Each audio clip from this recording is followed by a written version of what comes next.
Let's move on to the next one for Group C.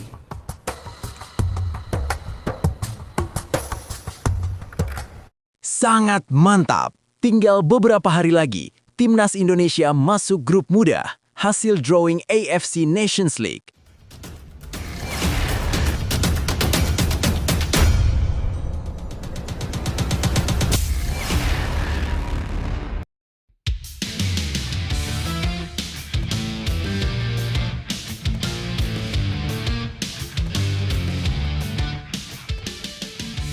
Sangat mantap.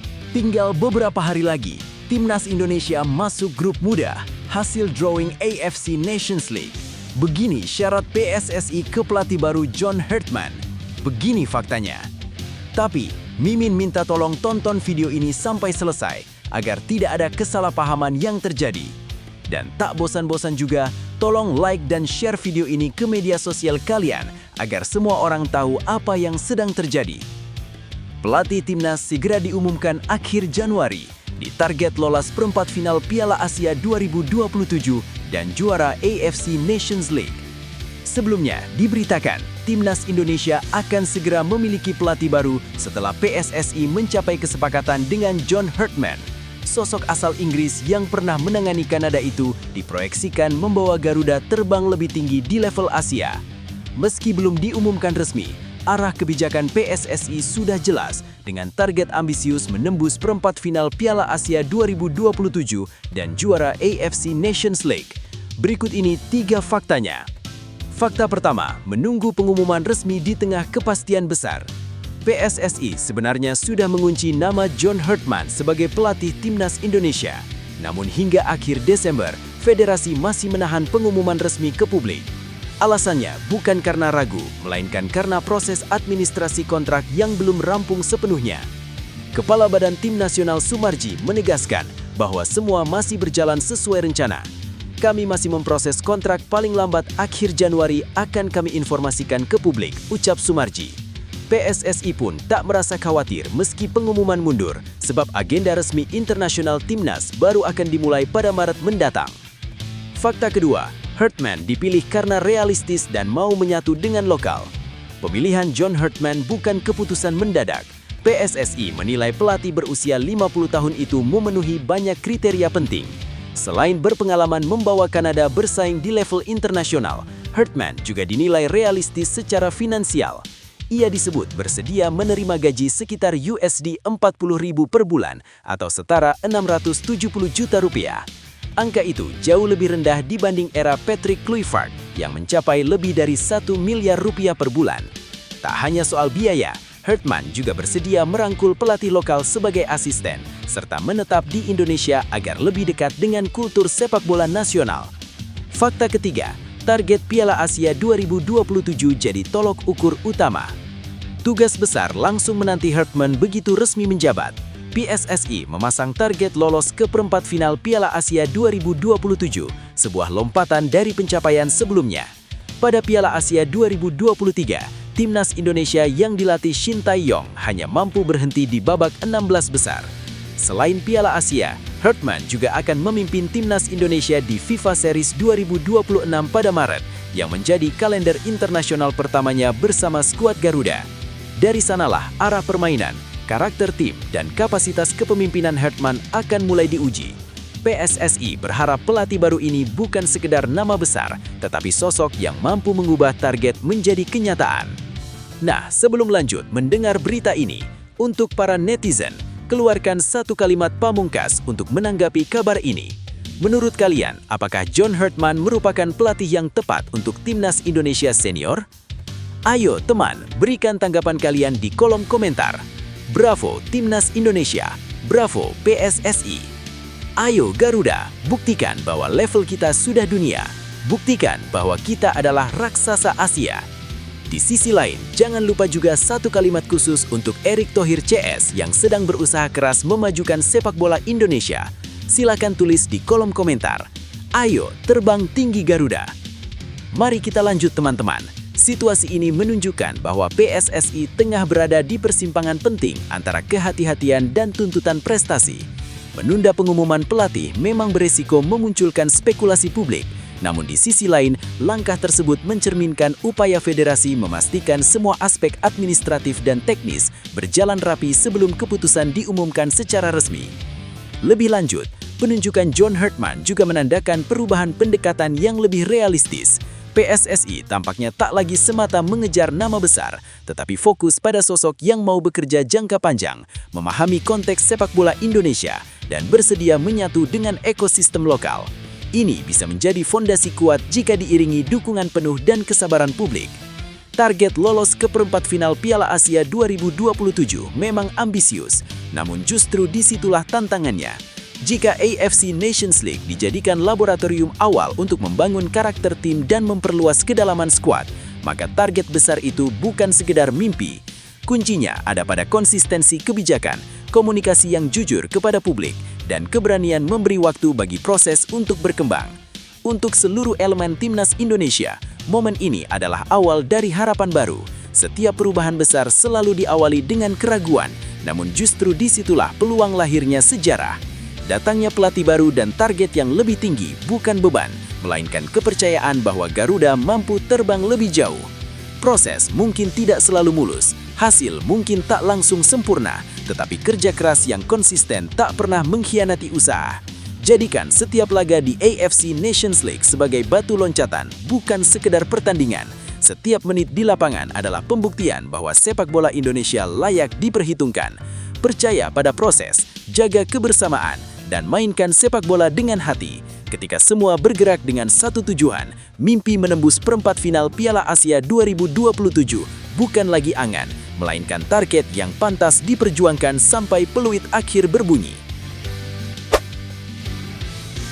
Kisah Ole Romeni kesampingkan rasa sakit demi bela Timnas Indonesia di babak keempat kualifikasi Piala Dunia 2026 zona Asia. Sebelumnya diberitakan, penyerang Timnas Indonesia Ole Romeni sempat memaksakan diri membela skuad Garuda di babak keempat kualifikasi Piala Dunia 2026 zona Asia meski kondisinya belum pulih sepenuhnya dari cedera parah. Cedera itu ia dapat saat membela Oxford United di Piala Presiden 2025 dan membuatnya harus menjalani rehabilitasi panjang. Namun, demi Timnas Indonesia, Ole memilih mengesampingkan rasa sakit dan tetap turun ke lapangan. Berikut ini 3 faktanya. Cedera mengerikan yang mengubah segalanya. Perjalanan pahit Ole Romeni bermula di Piala Presiden 2025 saat Oxford United menghadapi Arema FC di Stadion Sijalak Harup Bandung. Laga yang berakhir dengan kemenangan telak 4-0 untuk Oxford United justru menyisakan mimpi buruk bagi sang penyerang. Sebuah tackle keras dari Paulinho membuat Ole harus terkapar dan mengalami cedera serius. Ole Romeni kemudian mengungkapkan betapa parah cedera yang ia alami.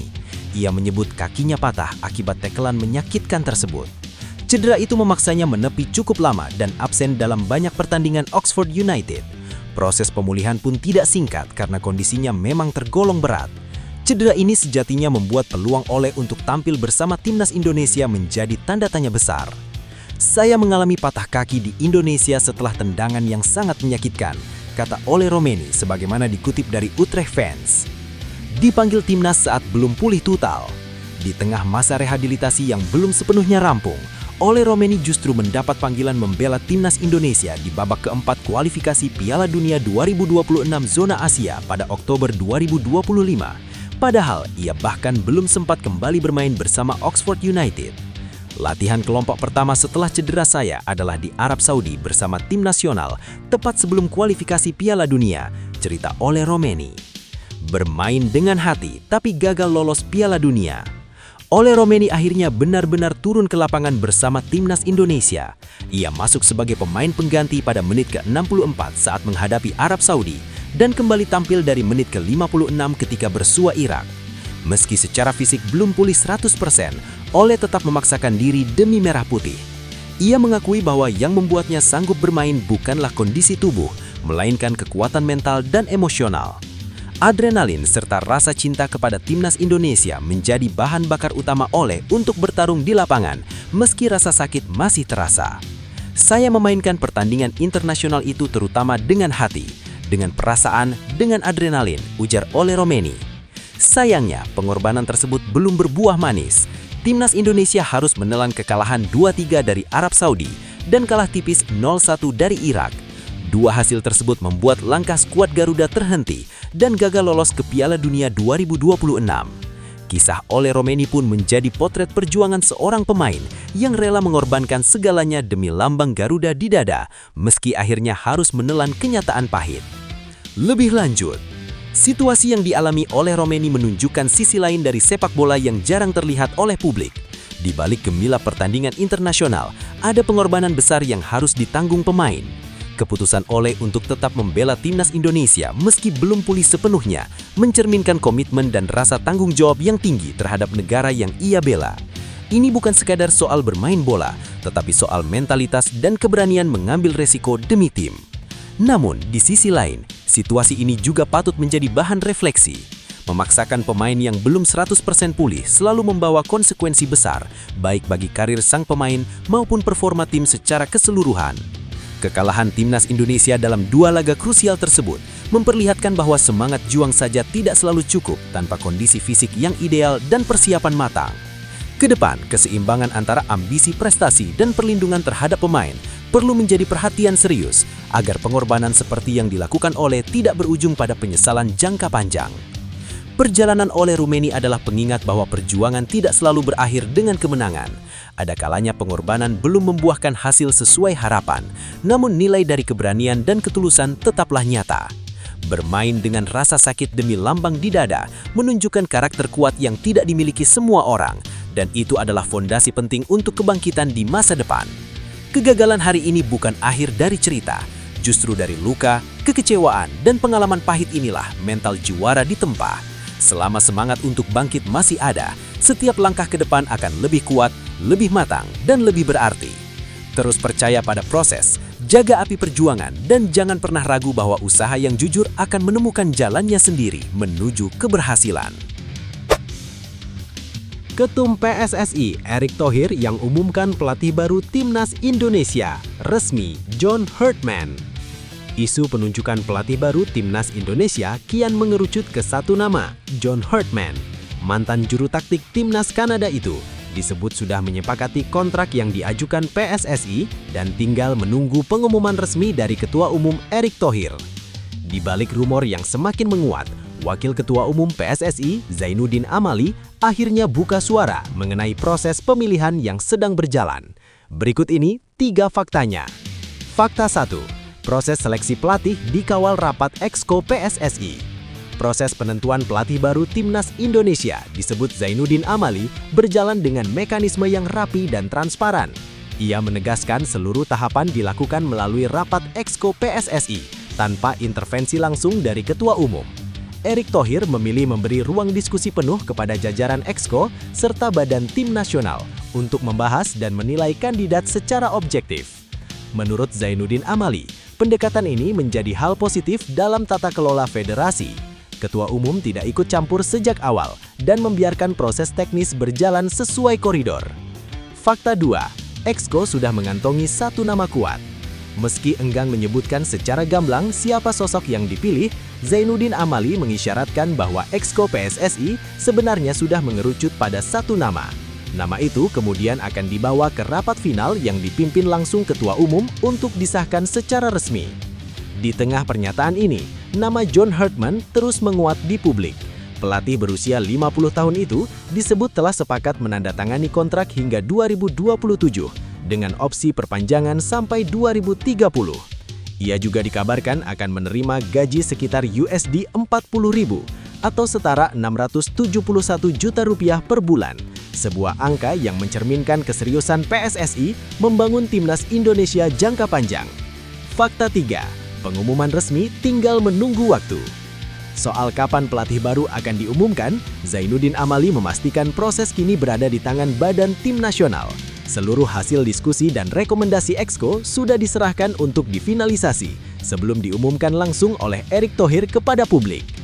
Berdasarkan informasi yang beredar, pengumuman pelatih Timnas Indonesia kemungkinan dilakukan pada awal Januari 2026. Bahkan John Herdman disebut akan berada di Jakarta pada periode tersebut. Jika benar, maka publik sepak bola nasional tinggal menunggu hitungan hari untuk menyaksikan era baru Timnas Indonesia di bawah komando pelatih berpengalaman level dunia. Lebih lanjut, situasi ini menunjukkan bahwa PSSI sedang berada pada fase penting dalam membangun fondasi Timnas Indonesia secara lebih profesional dan berkelanjutan. Cara Erick Thohir memberi ruang penuh kepada Exco dan Badan Tim Nasional untuk bekerja tanpa intervensi langsung mencerminkan perubahan budaya pengambilan keputusan yang lebih sehat. Ini bukan sekedar soal memilih pelatih baru, tetapi tentang menata ulang sistem agar keputusan strategis lahir dari proses bukan tekanan publik atau kepentingan sesaat. Di sisi lain, kuatnya rumor John Herdman juga menandakan adanya keseriusan PSSI untuk naik kelas. Jika benar, sosok dengan rekam jejak Piala Dunia dan pengalaman membangun tim jangka panjang yang dipilih, maka ekspektasi publik wajar meningkat. Namun justru disinilah tantangannya. Keputusan besar ini tidak boleh dilihat dari nama besar, tetapi dari kecocokan dengan karakter pemain, struktur kompetisi, serta target realistis yang ingin dicapai. Ketertutupan soal nama hingga pengumuman resmi juga bisa dimaknai sebagai upaya meredam kegaduhan. PSSI tampak ingin memastikan semua detail rampung sebelum bicara ke publik, agar tidak mengulangi kesalahan masa lalu. Bila proses ini konsisten hingga implementasi, maka momentum ini bisa menjadi titik balik kepercayaan publik terhadap federasi dan arah baru Timnas Indonesia ke depan. Untuk Timnas Indonesia dan seluruh pendukungnya, ini adalah momen untuk percaya pada proses. Perjalanan besar tidak pernah dibangun dari keputusan instan, tetapi dari langkah-langkah tenang yang konsisten dan berani berubah.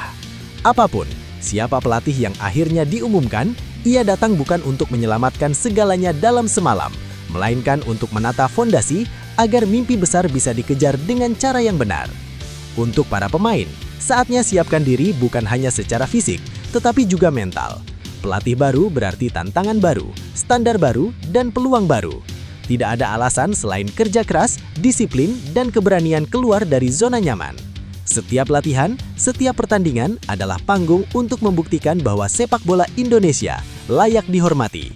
Untuk supporter, tetaplah bersabar dan setia. Dukungan yang dewasa dan konsisten adalah energi terbesar bagi tim nasional. Percaya bahwa proses yang baik akan melahirkan hasil yang baik pula. Mungkin tidak instan, mungkin tidak selalu mulus, tetapi selama arah sudah benar, mimpi besar Timnas Indonesia bukan lagi sekedar harapan, melainkan tujuan yang semakin dekat untuk diwujudkan. John Herdman berani panggil Elkan Bagot ke Timnas Indonesia. Kabar pergantian pelatih Timnas Indonesia menuju era John Herdman membuka kembali harapan lama yang sempat tertutup rapat. Salah satu nama yang kembali diperbincangkan adalah Elkan Bagot, bek jangkung yang hampir 2 tahun menghilang dari skuad Garuda. Dengan latar kepelatihan baru, hubungan Inggris yang kuat, dan situasi karir Elkan yang mulai berubah, peluang comeback itu kini terasa semakin nyata. Berikut ini 3 faktanya. Lama menghilang, nama Elkan Bagot masih membekas. Hampir 2 tahun sudah, Elkan Bagot tak lagi mengenakan seragam Timnas Indonesia. Penampilan terakhirnya tercatat saat Indonesia takluk 0-4 dari Australia pada babak 16 besar Piala Asia 2023 yang digelar 28 Januari 2024. Sejak laga itu, sosok bek bertinggi 196 cm tersebut perlahan menghilang dari daftar panggilan timnas. Absennya Elkan bukan tanpa sebab. Titik baliknya terjadi ketika ia menolak panggilan Shin Tae-yong untuk memperkuat Timnas Indonesia U23 pada laga playoff Olimpiade Paris 2024 kontra Guinea U23 pada 5 Mei 2024. Keputusan itu membuat hubungannya dengan Timnas menjadi rumit. Shin Tae-yong sendiri mengakui situasi tersebut sensitif dan enggan membeberkan detailnya. Ia mengatakan, memang ini hal yang sangat sensitif untuk dibahas. Mungkin lebih baik Elkan yang berbicara langsung soal ini, itu lebih masuk akal. Kesempatan kedua yang tak pernah terwujud. Pergantian pelatih dari Shin Tae-yong ke Patrick Kluivert sempat menghadirkan harapan baru. Kluivert bahkan menghubungi langsung Elkan Bagot untuk memperkuat Timnas Indonesia dalam laga kualifikasi melawan Australia dan Bahrain pada Maret 2025. Namun harapan itu kembali pupus. Patrick Kluivert mengungkapkan alasan di balik absennya Elkan kala itu. Ia menyebut sudah berbicara langsung dengan sang pemain, namun Elkan memilih fokus menjaga posisinya di klub. Kluivert mengatakan, Elkan Bagot, saya sudah berbicara dengannya sebelum laga kualifikasi melawan Australia dan Bahrain. Dia bilang takut kehilangan posisinya di klub tempat dia bermain, jadi dia meminta untuk tidak dipanggil. Itulah kenapa saya tidak memanggilnya. Sejak saat itu, nama Elkan kembali tenggelam di tengah regenerasi timnas. John Herdman, English Connection, dan jalan pulang Elkan. Situasi berubah drastis ketika kursi pelatih timnas Indonesia hampir pasti diisi John Herdman. Pelatih asal Inggris itu disebut tinggal menunggu waktu untuk diperkenalkan secara resmi pada awal Januari 2026. Kehadiran Herdman membawa nuansa baru terutama bagi pemain dengan latar sepak bola Inggris seperti Elkan Bagot. Elkan kini tercatat sebagai pemain Ipswich Town di musim 2025-2026 dan dikabarkan berpeluang dipinjamkan demi mendapatkan menit bermain lebih banyak. Dalam konteks ini, chemistry dan komunikasi tak lagi menjadi kendala karena keduanya sama-sama berasal dari kultur sepak bola Inggris. Jika Elkan mampu tampil meyakinkan di level klub, sulit mencari alasan bagi John Herdman untuk menutup pintu timnas. Era baru sedang dimulai dan bagi Elkan Bagot, jalan pulang ke Merah Putih kini terbuka lebih lebar dari sebelumnya. Lebih lanjut, situasi ini mencerminkan persimpangan penting antara profesionalisme pemain dan kebutuhan timnas Indonesia. Di satu sisi, Elkan Bagot berhak menjaga karirnya di level klub, terutama di kompetisi seketat Inggris tempat menit bermain sangat menentukan masa depan. Keputusan menolak panggilan sebelumnya memang rasional jika dilihat dari sudut pandang pemain muda yang sedang berjuang mempertahankan posisi. Namun di sisi lain, timnas Indonesia membutuhkan konsistensi, komitmen dari para pemainnya. Absennya Elkan dalam waktu lama bukan hanya soal teknis di lapangan, tetapi juga soal kepercayaan dan kontinuitas program. Setiap pelatih tentu ingin membangun tim dengan pemain yang siap hadir kapanpun dibutuhkan, bukan sekedar memiliki kualitas di atas kertas. Kehadiran John Herdman membuka lembaran baru yang adil bagi semua pihak. Tidak ada beban masa lalu, namun juga tidak ada jaminan tempat. Jika Elkan ingin kembali, ia harus membuktikan bukan hanya lewat performa klub, tetapi juga lewat kesiapan mental dan komitmen penuh pada timnas. Sebaliknya, timnas Indonesia juga perlu bersikap terbuka, karena pengalaman dan postur Elkan masih menjadi aset langka di lini belakang. Pada akhirnya, situasi ini bukan tentang siapa yang salah atau benar, melainkan tentang momentum. Jika kedua pihak mampu bertemu di titik yang sama antara kepentingan karir dan kepentingan nasional, maka kembalinya Elkan Bagot justru bisa menjadi simbol kedewasaan baru dalam pengelolaan timnas. Setiap perjalanan besar selalu melewati fase jeda dan keraguan. Apa yang terjadi bukanlah akhir, melainkan bagian dari proses menuju versi terbaik. Kesempatan baru yang datang hari ini adalah bukti bahwa kerja keras tidak pernah benar-benar hilang nilainya. Untuk bangkit, tidak perlu menoleh terlalu jauh ke belakang. Cukup fokus pada apa yang bisa dibuktikan sekarang. Disiplin menjaga performa, kesiapan mental, dan keberanian mengambil tanggung jawab. Ketika kesempatan datang, mereka yang siaplah yang akan dipanggil. Bukan karena masa lalu, tetapi karena keyakinan pada hari ini. Tim besar dibangun dari individu yang mau belajar dari situasi sulit. Jika pintu kembali terbuka, masuklah dengan sikap rendah hati dan tekad kuat. Buktikan bahwa kepercayaan yang diberikan layak dijaga, karena kesempatan kedua seringkali lebih menentukan daripada yang pertama. Gaji 670 juta per bulan bikin heboh. Ini respon PSSI soal John Herdman. Sebelumnya diberitakan, PSSI akhirnya angkat bicara menanggapi kabar yang menyebut John Herdman menerima gaji fantastis mencapai 670 juta rupiah per bulan jika resmi menangani timnas Indonesia. Nama pelatih asal Inggris itu memang mencuat sebagai kandidat terkuat di tengah proses pencarian pelatih baru skuad Garuda yang kini memasuki fase akhir. Di tengah sorotan publik dan media internasional, terutama dari Kanada, isu gaji dan kontrak Herdman menjadi perbincangan hangat. Berikut ini 3 faktanya. Fakta pertama, Herdman difavoritkan tapi belum diumumkan resmi. Nama John Herdman berada di barisan terdepan dalam bursa calon pelatih timnas Indonesia. Berbagai laporan menyebut mantan pelatih timnas Kanada itu menjadi kandidat paling kuat dibanding pesaingnya Giovanni van Bronckhorst.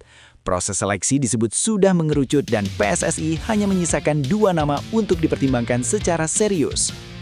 Meski demikian, PSSI masih menahan diri untuk membuat pengumuman resmi. Wakil Ketua Umum PSSI Zainuddin Amali menegaskan bahwa keputusan akhir tetap berada di tangan Ketua Umum PSSI Erick Thohir. Ia mengisyaratkan bahwa hingga saat ini Giovanni van Bronckhorst masih berada dalam bursa sehingga belum ada penetapan final. Situasi ini membuat publik harus bersabar menanti kepastian sosok yang akan memimpin timnas Indonesia ke depan. Fakta kedua, kontrak jangka panjang dan target besar Asia hingga dunia. John Herdman dikabarkan akan menerima kontrak berdurasi total 4 tahun jika resmi ditunjuk. Skema yang disiapkan adalah kontrak 2 tahun pertama yang dimulai pada 2026 dengan opsi perpanjangan 2 tahun berikutnya. Target utama dari kerjasama ini adalah membawa timnas Indonesia tampil kompetitif di Piala Asia 2027. Jika target tersebut tercapai, maka kontrak Herdman berpeluang diperpanjang hingga fase kualifikasi Piala Dunia 2030. PSSI disebut ingin membangun proyek jangka panjang agar timnas Indonesia tidak lagi berganti arah setiap bergantian pelatih. Herdman dinilai memiliki pengalaman membangun tim dari nol hingga mampu bersaing di level internasional, seperti yang ia lakukan bersama Kanada. Fakta ketiga, gaji 670 juta jadi sorotan dan respons PSSI. Isu paling menyita perhatian publik adalah kabar gaji Herdman yang disebut mencapai $40.000 Amerika Serikat per bulan atau setara 670 juta rupiah. Informasi ini dilaporkan media Kanada Waking the Red dan langsung memantik perdebatan. Meski nilainya masih lebih rendah dibanding gaji 2 pelatih sebelumnya, Patrick Kluivert dan Sintayong, angka tersebut tetap dianggap fantastis bagi pelatih asal Inggris itu. Menanggapi kabar tersebut, Zainuddin Amali mengaku tidak mengetahui detail soal nilai gaji Herdman. Ia menegaskan bahwa semua keputusan resmi, termasuk soal kontrak dan bayaran, hanya akan diumumkan langsung oleh Ketua Umum Erick Thohir. Nggak tahulah, itu urusan mereka. Pokoknya dari PSSI resmi diumumkan oleh Ketua Umum Pak Erick Thohir. Udah, kata Amali seusai laga Persija Jakarta kontra Bayangkara FC Senin malam WIB. PSSI sendiri menargetkan pengumuman pelatih baru timnas Indonesia dilakukan pada Januari mendatang. Harapannya sosok terpilih sudah bisa langsung bekerja untuk mempersiapkan tim menghadapi jeda internasional pada Maret 2026. Di tengah harapan besar publik, satu hal yang pasti, siapapun pelatihnya, ekspektasi terhadap kebangkitan skuad Garuda kini berada di titik tertinggi. Lebih lanjut, situasi ini menunjukkan PSSI sedang berada di persimpangan penting antara tuntutan publik akan kepastian dan kebutuhan organisasi untuk berhati-hati dalam mengambil keputusan strategis. Di satu sisi, nama John Herdman sudah terlanjur menguat di ruang publik, lengkap dengan isu gaji yang besar sehingga ekspektasi masyarakat terbangun sangat tinggi. Di lain sisi, PSSI tampak ingin memastikan bahwa keputusan yang diambil benar-benar matang, tidak hanya soal figur pelatih, tetapi juga arah proyek jangka panjang timnas Indonesia. Sorotan terhadap nominal gaji Herdman sebenarnya wajar, namun seharusnya tidak menjadi satu-satunya ukuran. Dalam sepak bola modern, nilai kontrak harus dilihat sebanding dengan target dan kapasitas pelatih dalam membangun sistem prestasi. Jika PSSI memang menginginkan stabilitas dan lompatan kualitas, maka investasi pada pelatih berpengalaman bisa dipahami, asalkan diiringi transparansi dan indikator kinerja yang jelas. Sikap PSSI yang masih menunggu pengumuman resmi dari Ketua Umum juga dapat dibaca sebagai upaya meredam spekulasi sekaligus menjaga ruang negosiasi. Namun, terlalu lama membiarkan rumor berkembang justru beresiko menimbulkan kebisingan dan ketidakpercayaan publik. Kejelasan waktu dan komunikasi yang lebih terbuka akan sangat membantu menjaga kepercayaan supporter yang saat ini sedang sangat antusias sekaligus kritis terhadap arah timnas Indonesia ke depan. Di tengah ramainya rumor dan perdebatan soal pelatih dan gaji, satu hal yang tidak boleh hilang adalah keyakinan bahwa timnas Indonesia sedang bergerak ke arah yang lebih baik. Proses yang terlihat rumit hari ini adalah bagian dari upaya membangun fondasi yang lebih kuat untuk masa depan. Perubahan besar memang sering diawali dengan ketidakpastian dan kegaduhan, tetapi justru disitulah komitmen diuji. Bagi para pemain, situasi ini seharusnya menjadi pemantik semangat bukan beban. Siapapun pelatih yang datang akan membawa standar baru, tantangan baru, dan kesempatan baru untuk berkembang. Kerja keras, disiplin, dan rasa lapar akan prestasi tetap menjadi kunci utama, karena pada akhirnya kualitas di lapanganlah yang berbicara. Untuk para pendukung, tetaplah percaya dan bersabar. Dukungan yang konsisten jauh lebih berharga daripada kecemasan yang berlebihan. Timnas Indonesia tidak berjalan mundur, melainkan sedang menyiapkan lompatan. Selama mimpi besar masih dijaga dan proses terus dikawal dengan kritis namun positif, harapan untuk melihat Garuda terbang lebih tinggi bukanlah sekedar angan.